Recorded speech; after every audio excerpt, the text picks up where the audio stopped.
Bienvenidos a una nueva conversación, un encuentro social, de amistad también, cívica, de conversación en esta casa llamada estudiociudadano.cl. Toda la semana nos juntamos a conversar de distintas materias. Este último tiempo hemos estado bien cargados a la política, a las políticas públicas, que son súper importantes de mediano y largo plazo, y también a las políticas, a la política contingente, que el voto, que la elección, que los candidatos, que bueno, tenemos que hacernos cargo también de eso porque es lo que viene. En abril del 2021 tenemos una elección muy importante, así que desde Estudio Ciudadano también queremos aportar a ese tipo de conversaciones que son contingentes, son específicas y de carácter electoral.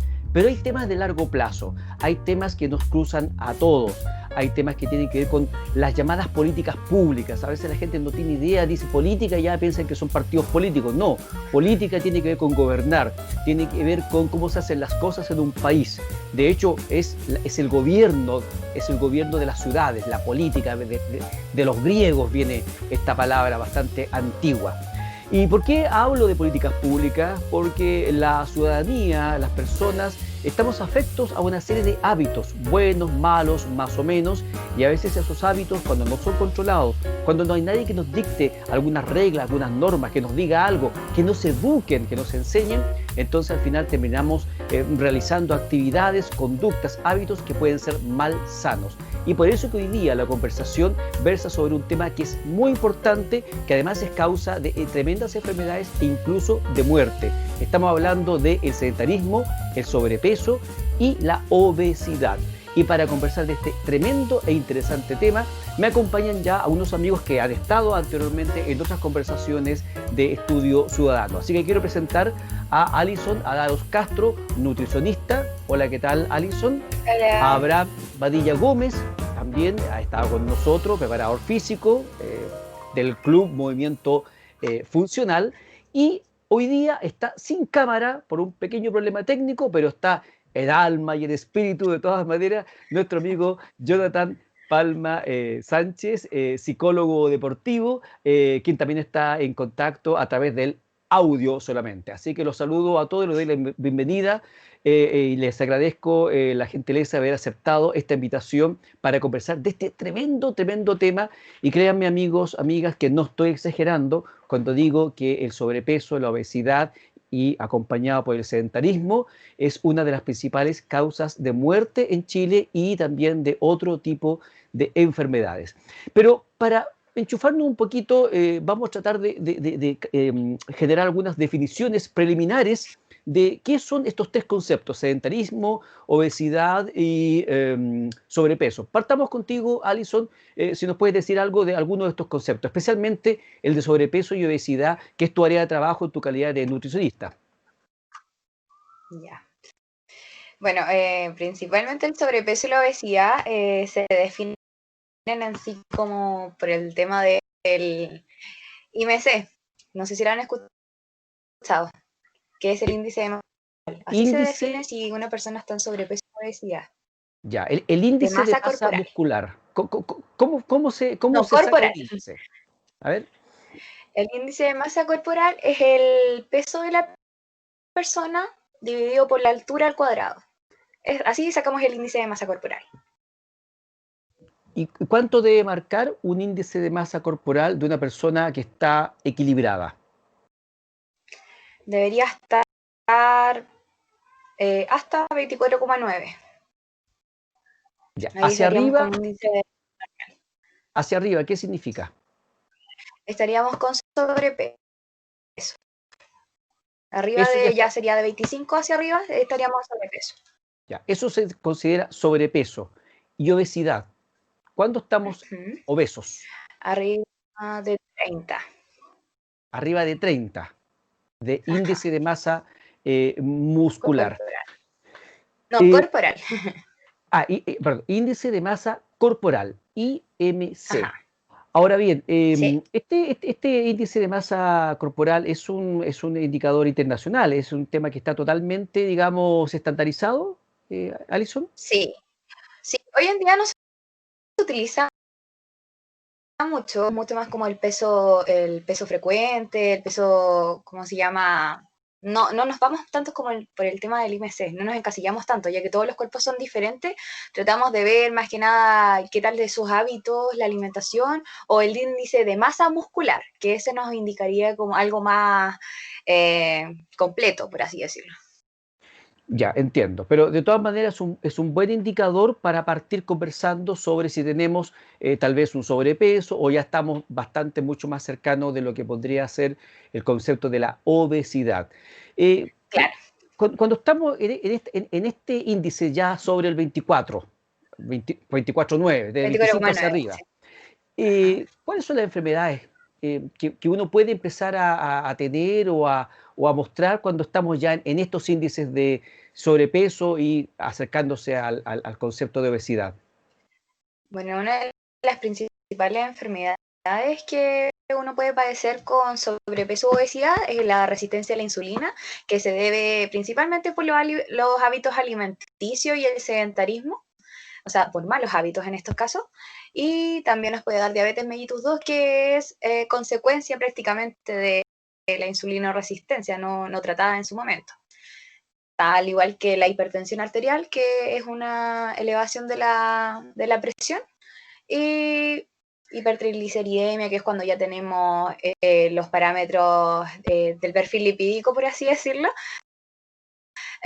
alterado, ya sea el colesterol total, los triglicéridos. Cuando a uno le dicen que tiene el colesterol alto, el triglicérido es hipertrigliceridemia o hipercolesterolemia.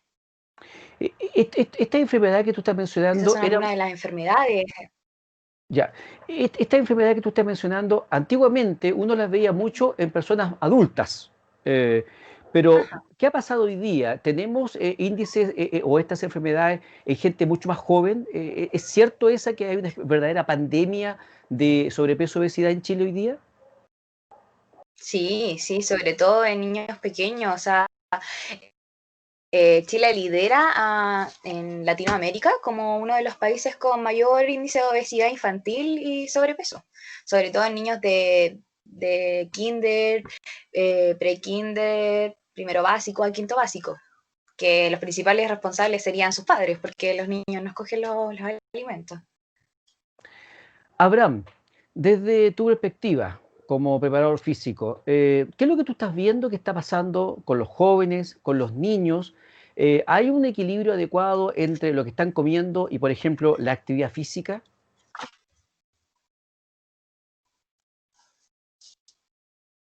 No te escuchamos, Abraham, tienes que activar el micrófono. Ahora sí, Ya, ahora don sí. Alejandro, primero que todo, decir que no soy preparador físico, ya, yo Ah, soy perdón. kinesiólogo enfocado en el área del deporte, del área traumatológica y también especialista en área respiratoria, ya, Ya. para dar ese detalle que había dicho que era preparador físico. Dale, dale, dale. Pero es un Perfecto, área gracias. completamente aparte de la kinesiología, en este caso deportiva, que tienen similitudes pero no son iguales. En cuanto a la pregunta de los niños de hoy en día, en cuanto al área del deporte, estaba muy alejada. Antiguamente uno veía a los niños jugar en parques, en plazas. Antiguamente no se veían niños obesos con sobrepeso. Actualmente, 2020, por así decirlo, con el uso nuevo de los dispositivos, de las tecnologías, vemos muchos niños sedentarios que no realizan ningún tipo de actividad física desde edad temprana, y eso es muy perjudicial para la salud del niño. ¿Por qué? Porque apura procesos degenerativos, por así decirlo, vuelve huesos frágiles, débiles, articulaciones sin ningún tipo de sobrecarga progresiva para mejorar y apurar el proceso de crecimiento. Entonces, genera niños débiles, por así decirlo, sin control motor, sin su capacidad de dominar su propio cuerpo al momento de realizar algún tipo de actividad física. Eso es importante destacar también hoy en día con los niños con sobrepeso y obesidad. Bueno, y aparte de las enfermedades que apuran los procesos de generación también. Como decía bien Alison, hoy en día, bueno, he visto tanto en la clínica de manera personal y entrenando a gente también, rehabilitando gente, niños con diabetes mellitus tipo 2, ya que esa es la diabetes que se adquiere a través de malos hábitos, como explicaba Alison, no así la diabetes mellitus tipo 1, que esa ya tiene un factor genético. Pero hoy en día el sedentarismo ha generado que la población infanto-juvenil eh, se empieza a enfermar de manera mucho más temprana versus adultos mayores que nunca han tenido una enfermedad, solamente con malos hábitos alimenticios adquieren estas enfermedades crónicas no transmisibles, que son hipertensión, diabetes, hipotiroidismo y dislipidemia, como decía también la Alison. Antes de continuar con esta parte, digamos, del diagnóstico físico, de hablar de las enfermedades y todo lo que tú estás aportando, Abraham, quisiera preguntarle a Jonathan, que no está hoy día en cámara, pero que nos está escuchando, un poco la parte psicológica, en tu calidad de psicólogo, psicólogo deportivo. ¿Qué nos puedes contar de lo que tú has observado que está pasando hoy día con los niños? ¿Por qué los niños no están saliendo a jugar? ¿Qué es lo que está pasando en los hábitos de vida, en las familias? Uno puede entender que este año ha sido un año difícil por el tema de la pandemia, por el tema de la reclusión. Pero los niños no están gordos el último año, sino que esto es un fenómeno que viene ocurriendo hace mucho tiempo. ¿Cómo se explica este cambio de hábito de los jóvenes, Jonathan? ¿Qué está pasando a nivel psicológico? Hola Alejandro, hola Alison, hola Abraham. Bueno, en cuanto a la pregunta, lo que se ha podido ver en los últimos años es que efectivamente hay un cambio en el hábito de la persona. Como dijo Abraham, el impacto de las nuevas tecnologías hace que los chicos salgan cada vez menos a jugar, cada vez compartan menos físicamente, digamos, y sean partícipes de deporte. Es una situación bastante extraña, por lo menos porque, bueno, desde parte del Estado se ha visto que ha habido inversión en cuanto a infraestructura. Por lo menos acá en Rancagua se creó hace poco parques totalmente implementados con juegos con espacios para hacer deporte, con maquinaria para hacer algún tipo de ejercicio. Además se están creando cada vez más talleres. Antes de la pandemia ya habían talleres presenciales en estos centros deportivos. Entonces pareciera que es un tema de hábito más que nada. Y el impacto negativo que ha tenido la tecnología en estos chicos se ha sumado ya al impacto negativo de, por ejemplo, el hecho de, por lo que se ve, que los padres ya no pueden estar presentes, digamos, como dando el ejemplo. No sé si me explico bien, porque por ejemplo ya los padres tienen que trabajar todo el día, llegan cansados a la casa, después no tienen tiempo para hacer ejercicio, entonces los hábitos se van traspasando de una persona a otra persona. Entonces si efectivamente el chico no ve que su padre, su familia o sus amigos no hacen ejercicio, el chico tampoco va a hacer. Entonces efectivamente se combinan dos cosas, el poco tiempo para dar como el ejemplo de los padres y el gran impacto que ha tenido la tecnología. Porque básicamente para un niño es súper entretenido quedarse mirando el celular todo el día, jugar PlayStation, estar en el computador. Es mucho más llamativo que, por ejemplo, salir al patio, salir a estos centros deportivos. Y otro tema que igualmente está causando, digamos, este impacto negativo, el hecho de que no pueden estar en un lugar seguro, por así decirlo. Porque efectivamente, como los padres no tienen tiempo para ir con los chicos a estos centros, prefieren que los chicos se queden en la casa en un ambiente seguro, digamos, y ese ambiente seguro es estar en el teléfono. Claro, y además cada vez que llegan las fechas de Pascua, el Día del Niño y todo eso, parece que lo primero que hacen los papás hoy día es regalarle un teléfono, una tablet y de alguna manera con eso compensan la falta de otro tipo de atenciones. Y bueno, y entonces tenemos esta situación de que los chicos se quedan entretenidos en estos aparatos y no salen a hacer actividad física. Abraham, te quería preguntar nuevamente a propósito de la actividad física y en relación a lo que dice Jonathan. ¿Cómo ves tú la evolución que ha tenido la sociedad chilena en relación a valorar la actividad física, el deporte, como algo importante en la vida diaria? Sí, bueno, para complementar lo que decía Jonathan, Chile no es un país que tenga una cultura deportiva, por así decirlo. Ya, lamentablemente Chile es un país sedentario desde muchas generaciones atrás. Eh, Tenemos que ver los altos índices de sobrepeso y obesidad infantil aquí a nivel latinoamericano, siendo dentro de los primeros lugares, y adulto joven siendo también dentro de los primeros lugares a nivel mundial. Entonces, la cultura del deporte acá en Chile no está implementada a nivel básico, está, pero no se hace de buena manera ni eficiente tampoco, ¿ya?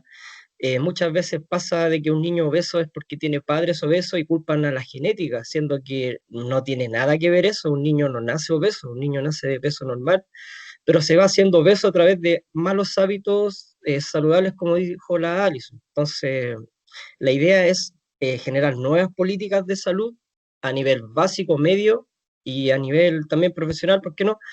Para reducir estos índices de sobrepeso y obesidad que existen en nuestro país. Sería ideal. Hablemos un poquito de esas políticas, Alison.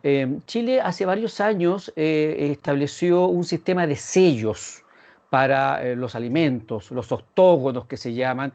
Yo la verdad que los miro con ciertas dudas, con franqueza. La organización en la que yo trabajo, DECU, participó de este proceso. Institucionalmente apoyamos la instalación de estos sellos porque nos parecía que era un paso. Sin embargo, tengo la sensación de que no es suficiente. ¿Qué impacto han tenido los sellos, de acuerdo a tu experiencia, en que las personas tomen más conciencia, hagan mejor elección de los alimentos que se están consumiendo? ¿Cuál es tu opinión al respecto? Bueno, es una opinión súper personal, ya que yo realicé mi tesis en base al tema de la ley de etiquetado cuando recién se estaba implementando, o sea, recién estábamos en el paso 1.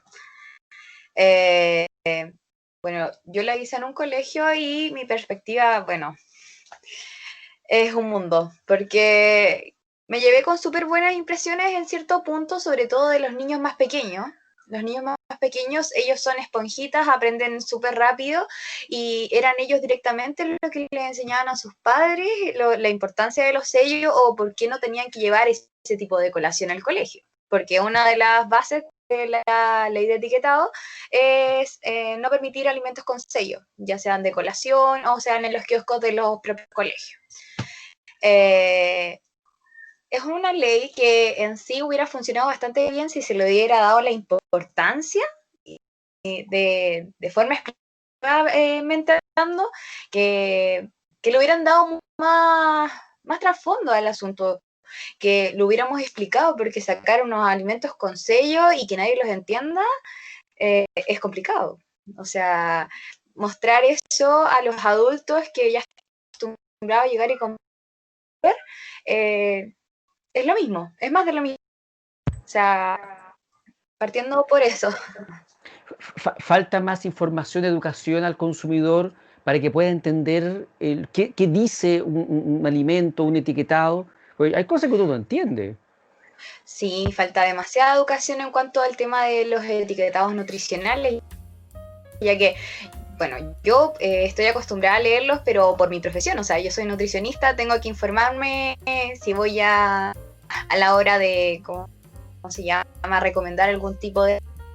Pero antes de, yo con suerte los miraba, era como, ya los echaba, nomás no me preocupaba de eso, pero sí falta bastante educación al respecto, porque no nacemos sabiendo, y a medida que vamos creciendo, tampoco no nos da así como para seguir informándonos, porque no nos interesa en el fondo.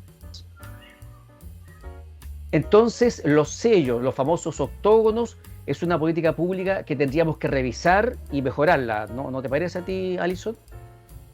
Sí, de todas maneras, o sea, la forma de implementarla es la que se debe usar, ya que es una política, como explicaba, súper buena, si la queremos ver así desde lejos, pero si la hubiéramos implementado de mejor forma, nos ayudaría en cuanto al educar a la población en general, sobre todo a las personas que tienen enfermedades crónicas no transmisibles como la diabetes, la hipertensión o la dislipidemia, ya que estos sellos van directamente a ese tipo de patologías, como el alto en azúcares, el alto en calorías, el alto en sodio y el alto en... creo que los repetí todos. Grasa, el otro creo que... Alto en grasa, sí. Grasa. O sea, en definitiva lo que tú estás diciendo tiene mucha lógica, que habiendo un tipo de diabetes, que es una diabetes que se la puede fabricar uno mismo con los malos hábitos, entonces es extraordinariamente importante que la persona conozca cuál es la combinación más adecuada de alimentos y evite esos alimentos en la cantidad que corresponde, porque tampoco uno se puede diabético por comerse una caluga de vez en cuando, estamos hablando de una conducta más o menos repetitiva, ¿o no? Claro, algo repetitivo. Abraham, tú querías y decir algo. además que también hay que fijarse bastante en las porciones. Ya. Las porciones son ahí súper relevantes. Abraham. Bueno, sí, quería complementar el tema de las políticas públicas, como decía Alison. Decir que hace un par de años atrás quitaron educación física de los colegios y de los liceos. Ya a ese punto llegamos de la mentalidad del gobierno de Chile, por así decirlo, a no mejorar las políticas públicas para mejorar la actividad física de estos niños que están obesos, están enfermos. La ¿Y tú obesidad es una enfermedad. ¿Tú recuerdas si se dio alguna razón para esa decisión, que también es una decisión de política pública? Ojo que fue tanto educación física como historia lo que se removió de los colegios. No recuerdo específicamente el motivo del cual se dijo eso, pero es descabellado viendo las altas cifras que existen dentro de nuestro país con el tema del sobrepeso y la obesidad. Entonces, ¿qué está pasando en Chile? No lo sé. Hay cosas que hay que cambiar sí o sí. Y lo otro por el tema de la diabetes que especificaba la Alison, claro, pues la diabetes tipo 2 es una enfermedad que se adquiere a través de malos hábitos, como lo habíamos dicho. Y contar que como experiencia yo lo veo diario, tanto en pacientes en el CEFAM, como de manera particular, gente joven de 50, 55 años que por el tema de la diabetes tipo 2 se hace una herida, se ulcera, no cicatriza, incluso pueden hasta perder el pie o la extremidad. Quiero meter miedo, por así decirlo, pero es una enfermedad gravísima si no se tiene presente las consecuencias de la enfermedad, ¿ya? Entonces, va a haber un factor psicológico ahí que va a hablar Jonathan en su momento también, va a haber un factor nutricional, va a haber un factor de rehabilitación para esa persona que está amputada, por así decirlo, por una enfermedad crónica. Entonces, la gente tiene que entender que esto es cosa seria, ya no es un juego, por así decirlo, la alimentación, es algo serio. Jonathan, tú querías decir algo también agregar a esta parte de la conversación. Hola, sí, la verdad es que educación física e historia se sacó en tercero y cuarto medio. Me parece que la razón fundamental fue que los chicos ya estaban con una edad para decidir cuál era como los ramos que le ayudaban más para sus selectivos. Por ejemplo, no sé, humanista, un curso biólogo, un curso matemático, etcétera. Entonces había como reemplazar las horas de historia y las horas de educación física con ramos, por ejemplo, de biología, de cálculo y cosas así en tercero y cuarto medio. Es como para agregar ese dato.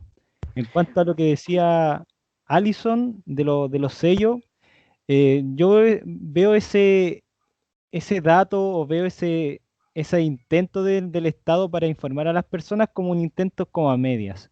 Lo mismo decía Allison, que el tema de educar a las personas es un trabajo totalmente de tiempo completo, por así decirlo. Yo no puedo tirar una imagen, por ejemplo, a redes sociales sin explicar qué es lo que quiere decir la imagen. Entonces, en ese sentido, vi que los sellos efectivamente salieron a informar, pero como estas mismas imágenes, sin mucha más detalle. Entonces, claro, uno ve estos tipos de sellos en los alimentos y dice, ya, a lo mejor está alto en grasa, está alto en azúcar, cosas así, pero no saben qué cantidad. A lo mejor algunos paquetes yo me he fijado que dicen como, por ejemplo, comer 2 a 3 porciones o 2 o 3 unidades. Entonces, en ese sentido, la gente, el Estado depende mucho de que la gente tenga como el hábito de querer leer, el hábito de querer informarse o querer hacer algo. Entonces encuentro que ahí está un poco el error del Estado de insistir. ¿Por qué? Porque efectivamente al cerebro o a nivel mental, el ser humano no le gustan los cambios.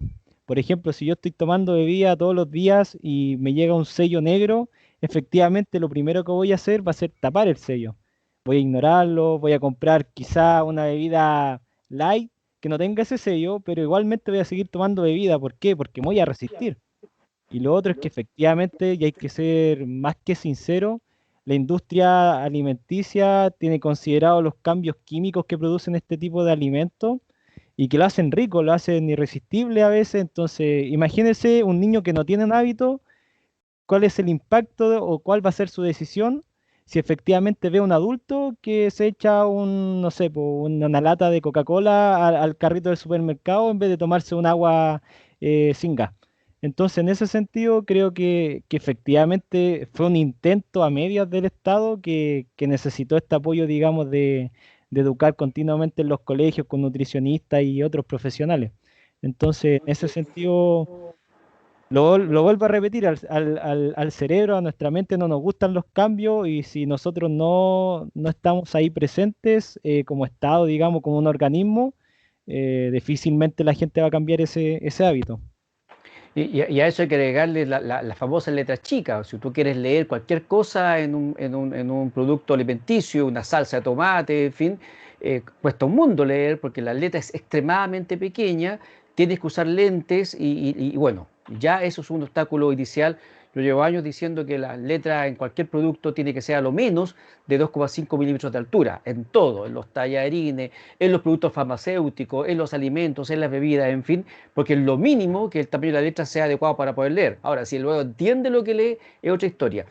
Sí, es Tengo que que hacer una pregunta muy importante a Abraham en su momento, que tiene que ver con el impacto a nivel articular, osteomuscular y neurológico del sobrepeso y la obesidad. Pero antes de eso, quiero preguntarle a Alison algo vinculado con lo que acaba de decir Jonathan, que tiene que ver con eh, el tema del reemplazo del azúcar por edulcorantes o por otros azúcares artificiales, no sé cómo se llaman también, endulzantes en términos generales. Yo tengo la sensación, por lo que he leído, y siendo una persona obviamente inexperta en estas materias, Alison, de que, claro, tal como dice Jonathan, si uno está consumiendo algo que es rico al paladar, difícilmente va a querer cambiarlo por algo que no le resulte agradable al paladar. Eso es básico. Y eso parece que Sí. lo saben las empresas. Entonces dicen, mira, ¿sabes qué? Como se está atacando el azúcar es el problema, entre comillas. Yo tengo mis dudas que el azúcar sea siempre el problema, pero ya, el azúcar es el malo de la película. Entonces, saquemos el azúcar y pongamos stevia, pongamos edulcorante, endulzante artificial. Yo leí hace un tiempo un artículo que me dejó muy preocupado respecto de que estos endulzantes eran como algo más desconocido, que no se sabía exactamente el impacto que podían tener. Y quizá hoy día, y lo digo así en palabras sencillas, el remedio podría transformarse en algo peor que la enfermedad que se quiere atender. Yo en lo personal prefiero comprando productos con azúcar. He evitado los edulcorantes, los endulzantes, no los consumo, mi familia no los consume y prefiero controlar la cantidad de azúcar que consumo antes de cambiarme a estos edulcorantes. ¿Qué pasa ahí con los edulcorantes, Alison? ¿Son un peligro? ¿Son un buen cambio realmente en reemplazo del azúcar? ¿O estamos embarrándola más todavía como país? Y tal vez en ese aspecto la ley de etiquetado cometió un tremendo error. Bueno, la información es correcta, no se sabe hasta el momento qué daño pueda producir el día de mañana. Hasta el momento tampoco hay ninguna información. Pero claro, el azúcar en sí no es del todo mala. El problema siempre va a caer en uno, va a recaer en uno como persona y la cantidad de azúcar que utilicemos durante el día. Hay mucha gente que en el caso de un paciente en específico, por ejemplo un diabético, que está acostumbrado a endulzar todos sus alimentos con azúcar y grandes cantidades de azúcares, claro, sería más recomendando que utilizara endulzante en vez de azúcar, pero es por el cambio más que nada, porque si le decimos que reduzca la cantidad de porciones de azúcar que le añade a su té o a su café, quizás hay más problema porque está acostumbrado, su umbral de dulzura está muy alto y está acostumbrado a llegar a cierto nivel. Entonces quizás en esos casos es mucho más recomendable que utilice el endulzante al azúcar por su enfermedad de base. O sea, se trata entonces de que el endulzante no es la panacea, no es el gran solucionar el problema, sino que tiene que ser usado también a discreción. A discreción, además que igual hay otros endulzantes naturales que podemos usar. O sea, el stevia, después de haberse llevado a gotas, es una planta. Y la planta también podemos utilizarla como un endulzante natural desde el patio de la casa prácticamente. Ya, pero hay que advertirle a mucha gente que, por ejemplo, la otra vez salió un endulzante que decía que traía stevia, pero era cosa de mirar el etiquetado y decía que traía 5% de stevia. Entonces, eso es un verdadero fraude. Y la gente, volvemos a lo mismo, no lee la etiqueta es muy pequeñita y por lo tanto no se entera que eso que dice grande stevia, en realidad es apenas la 20ª parte del contenido del envase. Una última pregunta en este punto, Alison. ¿Qué pasa con la azúcar rubia? ¿Es realmente mejor? ¿Vale la pena gastar más plata? Porque el kilo de azúcar rubia, ¿cuánto sale? ¿2.000 pesos? ¿1.500? No sé, ya me perdí. ¿Vale la pena comprar azúcar rubia para consumir? ¿O anda por ahí nomás? Yo en lo personal, ajustándome al bolsillo de cada persona, no lo recomendaría. Preferiría disminuir la cantidad que estamos utilizando a la hora del té para así a la larga disminuir nuestro umbral de dulzura y acostumbrarnos a algo que ya tenemos, que es más asequible y que podemos comprar. Perfecto. Es importante eso. Mucha gente cree que consumiendo azúcar rubia la está haciendo súper bien y eso está impactando tal vez el bolsillo porque la azúcar rubia no es muy barata. ¿Ah? No, y aparte los carbohidratos son los mismos, o sea, no disminuye la cantidad de carbohidratos por porción. Ese dato es súper importante. O sea, que la gente piensa que por consumir eso la está haciendo mejor y al final está consumiendo lo mismo y está gastando más. Impresionante. Volvamos contigo, Abraham, porque te tenía una pregunta que es una pregunta importante. Yo me acuerdo que antes se decía gordura es hermosura. Y los expertos, especialmente los diseñadores, la gente que hace marketing, sabe que todas las formas redondeadas, circulares, son muy agradables a la vista. Los ositos, los perritos, todos gorditos se ven muy bien. Pero detrás de una persona gorda, que parece que se ve bonita, especialmente si son niños, ¿se puede esconder un drama de salud o no, Abraham? ¿Cuáles son los efectos de la Sí, gordura en el esqueleto, en los huesos de las personas, especialmente los niños que están en crecimiento y también en los adultos y adultos mayores que ya tienen otra estructura ósea? sí, bueno, quiero dar un dato para cerrar el tema anterior por el tema del consumo de bebidas, por así decirlo, en un niño. El cerebro de un niño, un vaso de Coca-Cola, por así decirlo, equivale al consumo de una dosis de cocaína en un adulto, en cuanto al tema de la adicción, a generar una adicción. Entonces, para que la gente piense al momento de darle bebida a los niños lo que está ocasionando en su cerebro del niño, ese tema de adicción, por así decirlo. Claro. Es similar a la cocaína, una dosis de cocaína en un adulto. Y es Eh, terrible, es terrible. un Bueno, dato, para un dato cerrar muy el tema fuerte, anterior, un dato curioso. un dato fuerte que estás. Eh, sí, un dato fuerte, un dato fuerte. Bueno, para responder la pregunta que me hizo en cuanto al tema, partamos por el tema articular, que genera el sobrepeso o la obesidad, tanto en un niño como en un adulto, va a generar aumento o eh, del proceso degenerativo del sistema óseo. ¿Qué quiere decir eso? Vuelve los huesos y las articulaciones más débiles y más frágiles y están propensas a generar algún tipo de fractura por golpe directo o por carga repetitiva o movimiento repetitivo. Eh, a nivel muscular genera sarcopenia, que es pérdida de la fuerza, pérdida del metabolismo muscular, vuelve músculos más delgados, más débiles, menos fuertes, menos resistentes. eh, Aumenta los procesos degenerativos musculares, tendones más débiles que ante cualquier carga están propensos a desgarrarse, a cortarse, por así decirlo, generar algún tipo de lesión ya más grave. En cuanto al tema neurológico, a nivel cerebral, lo que genera el sobrepeso y la obesidad es que la masa gris cerebral envejece más rápido, tanto a nivel adulto como en los niños, ¿ya? ¿Qué quiere decir eso? Un estudio, por ejemplo, que se hizo con una resonancia magnética nuclear, evaluaron el cerebro de un adulto sano versus de un adulto, de adultos con obesidad. Y destacaron que eh, el cerebro de la persona con obesidad está más envejecido versus el de la persona adulta sana, por así decirlo. Y eso a largo plazo genera también todos los procesos de envejecimiento del otro sistema a nivel general. Apura el proceso de envejecimiento a nivel articular, a nivel óseo, a nivel muscular, a nivel tendíneo, a nivel cardíaco, a nivel respiratorio.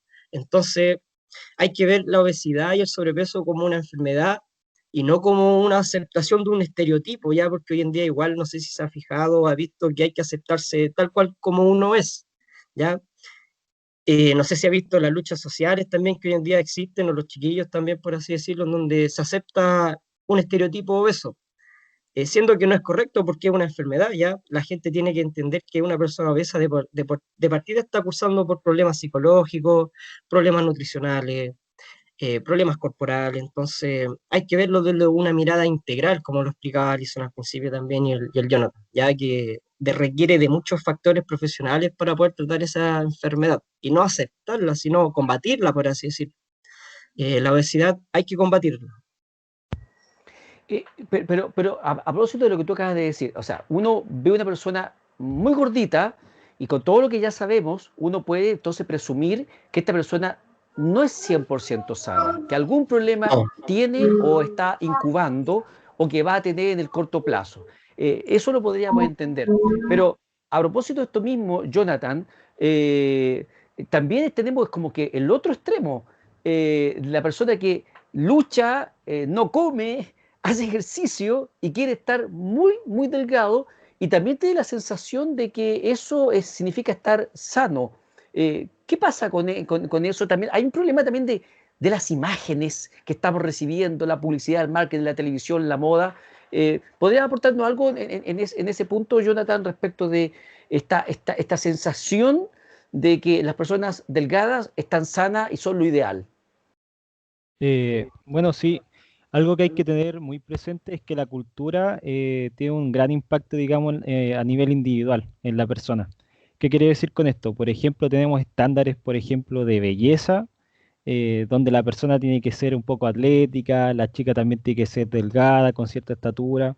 Entonces, en ese sentido hay una contradicción bastante fuerte en cuanto, por ejemplo, a lo que se pide físicamente de la persona, por así decirlo, y las herramientas que también la misma publicidad le entrega. Por ejemplo, por un lado dicen, ya, tienes que ser atlético, tienes que ser fuerte, tienes que ser eh, estéticamente bello para esta cultura occidental, pero por otro lado también no hay publicidad en temas deportivos, sino que hay publicidad de comida chatarra, de tecnología, de cosas que nos hacen más sedentarios y comer cosas negativas. Entonces, en ese sentido ya hay una contradicción. Hay algo que es muy importante que se ve también desde la psicología, que son estos trastornos, digamos, del pensamiento, donde la persona se ve, perdón, de la percepción, donde la persona se ve que está o muy sobrepeso o muy bajo peso. Generalmente la persona se ve por sobrepeso, digamos, por esta presión social. Efectivamente, hay casos y casos. Cuando se habla ya de un trastorno, es cuando ya la persona tiene un juicio digamos, de su imagen o tiene una percepción o valoración de cómo es físicamente totalmente errónea.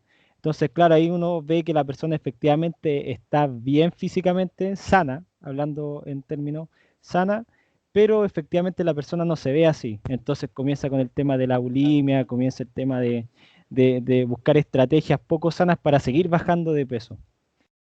Por el otro lado, igual es un poco más complejo que la persona se vea más delgada y quiera subir de peso. Como digo, generalmente la cultura te dice que tienes que ser atlético, nunca te dice que tienes que ser, por así decirlo, redondito, como estaba diciendo usted antes. Entonces, en ese sentido, igual es como más común ver personas que quieran bajar de peso. No sé si Y, respondí y- a y su pregunta. y a propósito ahora, Alison, del encierro, de la comida rápida, del delivery, eh, ¿cómo ves el impacto de esta nueva cocina, además, que estamos teniendo? O sea, a ver, hace varios años empezamos con una inmigración, bueno, que ha sido polémica igual, pero yo siento que ahí algo hemos ganado igual, porque yo mismo he tenido la posibilidad de comer muchas preparaciones que para comerlas tendría que a veces uno viajar a otra parte. Hay una cocina extranjera muy rica, en fin, que ha llegado y siento yo que en eso hemos ganado mucho. Pero también, y a propósito, se agudizó con la pandemia y la reclusión, la comida rápida. Eh, ¿Cómo ves tú el impacto de estos nuevos hábitos de comer y de vivir en la población chilena? Así como vamos, ¿dónde vamos a terminar? Bueno, yo creo que es un gran impacto, ya que la mayoría está con teletrabajo, por ende tiende a llamar y pedir comida a la casa y no tiene mayor movilidad. O sea, con el tema de la pandemia no podemos llegar y salir, no podemos llegar y hacer deporte al aire libre, por así decirlo, porque dentro de nuestros hogares siempre vamos a poder hacer. Y yo creo que nos va a afectar enormemente. O sea, la tasa de sobrepeso, obesidad al otro año va a ser gigantesca. Va a ir subiendo. O sea, estamos con problemas entonces. En esa misma línea, Abraham, la industria ha respondido, el retail ha respondido con algunas soluciones para hacer actividad física en casa. Las caminadoras, las bicicletas estáticas, también hay máquinas para hacer ejercicio, pero ¿qué riesgo hay, Abraham, desde el punto de vista de la salud, desde el punto de vista kinesiológico, de que alguien, por compensar esta situación de no poder salir, de no poder realizar actividades físicas en gimnasio o al aire libre, se empieza a comprar máquinas y se ponga a hacer cosas en casa? ¿Qué pasa ahí? ¿Qué riesgo hay? ¿Es razonable, es conveniente hacer algo así? ¿O puede ser contraproducente? Nuevamente podemos tener una solución, un remedio peor que la enfermedad. Sí, es contraproducente empezar a realizar cualquier tipo de actividad física. Una persona que nunca ha realizado actividad física de manera así activa con cualquier implemento de la casa que no esté guiada por un profesional. La idea es que una persona obesa o con sobrepeso empieza a solicitar ayuda profesional en primera instancia, tanto con nutrición como con preparación física, kinesiología, psicología, también como lo hablábamos anteriormente. Así empezar en blanco, por así decirlo, lo más probable es que esa persona termine lesionada o generando algún tipo de patología aguda, por así decirlo. ¿Qué tipo de lesiones se generan? Porque yo siento, Abraham, y lo he leído también, que hay estudios que señalan, por ejemplo, que las personas se sienten muy seguras en sus casas. Y en las casas ocurre una gran cantidad de accidentes, por lo mismo, porque la gente está seguro en casa y se distrae, se relaja y ahí ocurren accidentes. Y se toman como que hay actividades domésticas diarias que no generan peligro. Entonces yo he visto personas que llegan al cilindro de gas de 15 kilos, más todo lo que pesa el cilindro, y lo agarran con una mano y parten, y resulta que eso les genera un problema, y después la solución de ese problema es carísimo, larga, dolorosa y cara. Claro. ¿Qué tipo de problemas puede tener una persona que se larga a trotar, que se larga a correr, que se larga a hacer un montón de cosas a tonta y a loca? Ya, ver, bueno, las enfermedades o las patologías que uno puede ocasionar haciendo actividad física no guiada bajo profesional tiene un alto riesgo de generar una tendinopatía, inflamaciones de tendones, inflamaciones musculares, dolores musculares, hernias del núcleo pulposo, discopatías, desgarros musculares, E15, grado 1, grado 2, grado 3, y lo más grave hasta una fractura podría ser. Entonces, empezar a realizar algún tipo de actividad física, cargar peso, siendo que una persona no tiene la técnica, ni la fuerza, ni la condición para realizar un entrenamiento de la fuerza, lo mejor es que no empiece en blanco, sino que se guíe bajo profesional. Y lo otro, que no cualquier tipo de entrenamiento le sirve a una persona con sobrepeso y obesidad para poder bajar de peso. Lo primero que se necesita es un déficit calórico o una guía nutricional. Ahí la Alison podría darnos la mejor información posible, pero eso debe ir en complemento también con una periodización de entrenamiento de la fuerza. Ya, por ejemplo, hay gente obesa o con sobrepeso que dice, no, yo voy a empezar a trotar 3 veces por semana, 20 minutos y así voy a dejar de peso. Eso es imposible, eso es mentira, eso no va a ser así. Para que la persona pueda realmente bajar de peso, necesita hacer entrenamiento de la fuerza. ¿A qué me refiero con entrenamiento de la fuerza? Empezar a generar cargas o cargar peso con posturas correctas, con ejercicios correctos que determinen una alta demanda calórica durante el ejercicio, no sé, en una media hora, en una hora, y terminar quizás también con entrenamiento cardiovascular o HIIT, por así decirlo, o ir a trotar o bicicleta, pero de por sí se debe de comenzar con entrenamiento de la fuerza y terminar con ejercicio de cardio en complemento con una dieta nutricional. Así la persona recién va a empezar a ver resultados de sus objetivos de baja de peso. O sea, el que dice que yo troto 3 veces a la semana y cree que la está haciendo bien, está equivocado.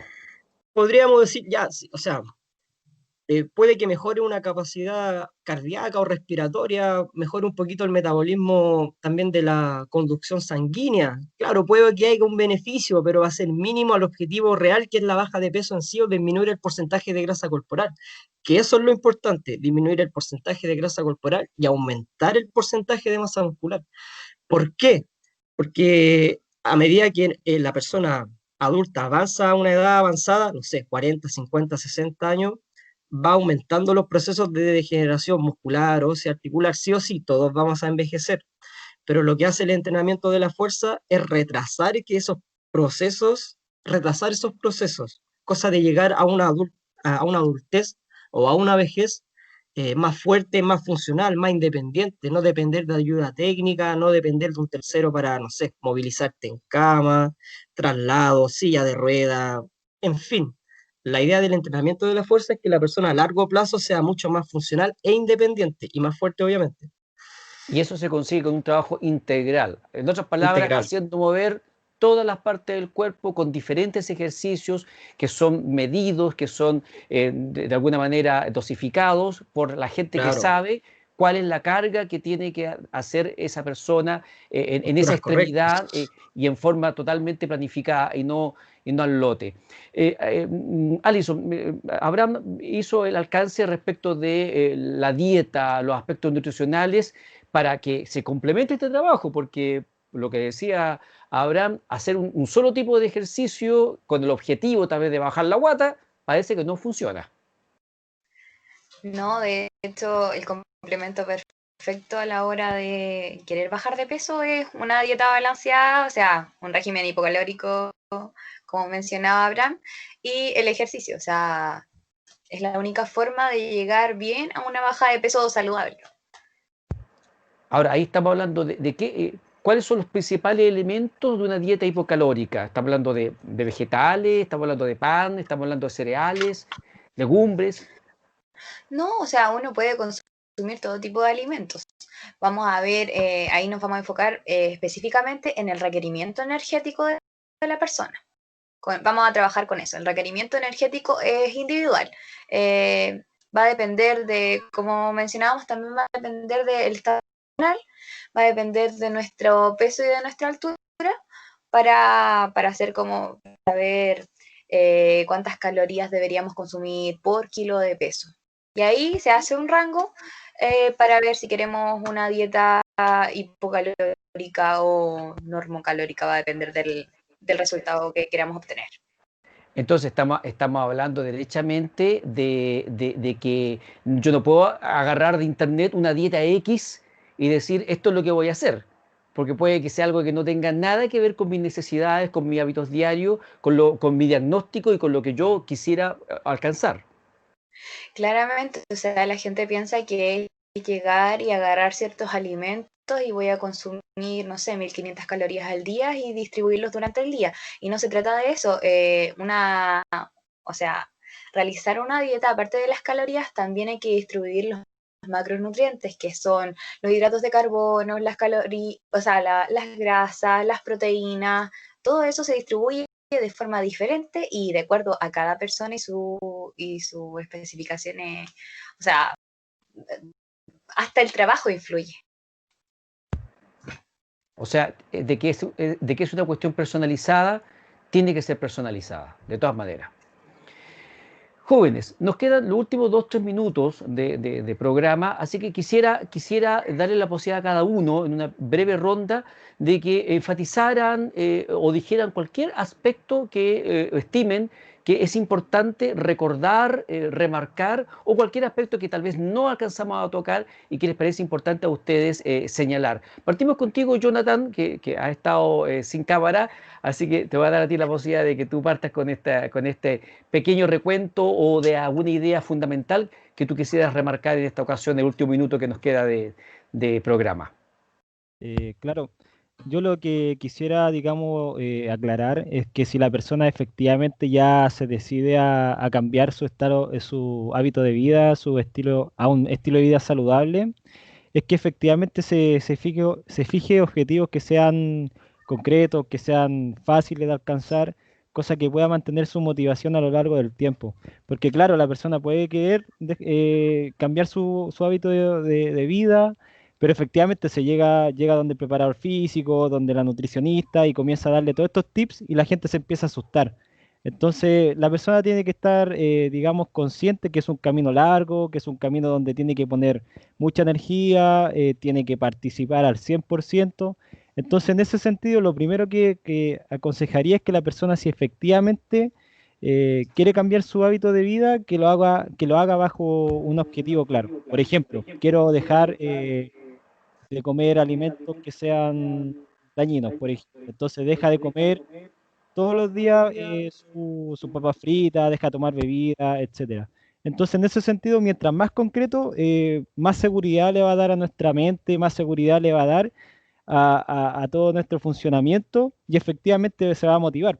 Porque, por ejemplo, Abraham dijo, uno puede salir 3 veces por semana a trotar 20 minutos, pero efectivamente después de 2 semanas, si no ve cambio, lo va a dejar de hacer. Entonces, crearse objetivos que sean realistas. Por ejemplo, quiero bajar de peso, me asesoro por profesionales y ellos me van a decir que me voy a demorar, por ejemplo, 3, 4 meses. Entonces ahí la persona comienza a hacerse ya de un hábito saludable y sano, realista. Un plan realista. Perfecto, Jonathan, se entiende muy bien la idea. Alison, ¿qué quisieras recalcar tú desde la mirada de una nutricionista?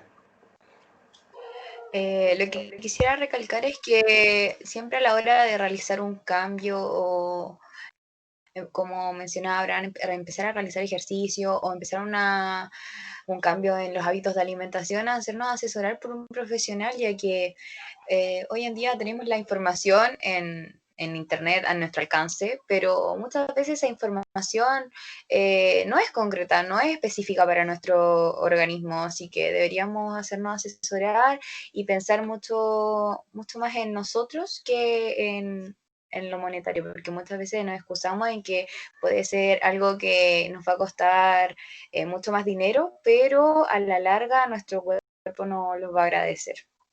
O sea, hay un riesgo enorme de querer ahorrar lucas, tomar cualquier cosa que aparece en la internet que es gratis, pero los efectos que puede tener la persona sin la asesoría adecuada pueden ser desastrosos y mucho más caros que lo que se pretendía ahorrar por no pagarle a un profesional que lo guíe, que lo oriente. Ya, está clarísimo el mensaje en ese aspecto, Alison.